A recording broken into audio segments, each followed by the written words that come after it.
دیکھیں نادیہ، عوام کے سامنے کچھ حقیقت اور حقائق رکھنا ضروری ہے۔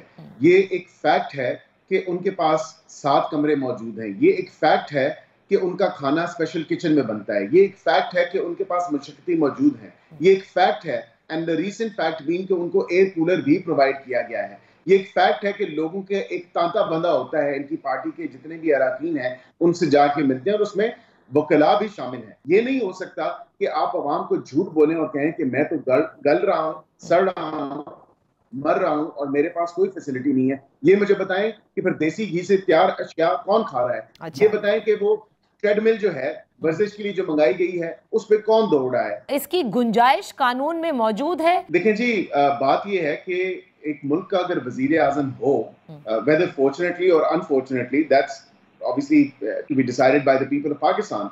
اور دیکھنے کی بات یہ ہے کہ جیل مینول اور جیل رولز کے مطابق certain privileges اگر کوئی انسان ایسے عہدے پہ رہا ہو، خواہ وہ تعلیم میں زیادہ آگے ہو، خواہ وہ اپنی کسی سوشل سروس کی کیپیسٹی میں آگے ہو، تو جیل رولز میں یہ تمام تر چیزیں جیل مینول میں موجود ہیں کہ ان کو ایک کلاس سسٹم میں ڈیوائڈ کیا گیا ہے۔ قانون میں کچھ پریولیجز موجود ہیں جو استعمال کیے جا سکتے ہیں، لیکن 7 کمروں کی کہیں قانون میں کوئی اجازت نہیں ہے۔ اپنا کک اگر آپ اس کو افورڈ کر سکتے ہیں، اور obviously وہ خود تو افورڈ نہیں کر رہے کیونکہ انہوں نے تو اپنے گھر کا کچن کبھی نہیں چلایا، تو جیل میں کیا کچن وہ خاک چلائیں گے؟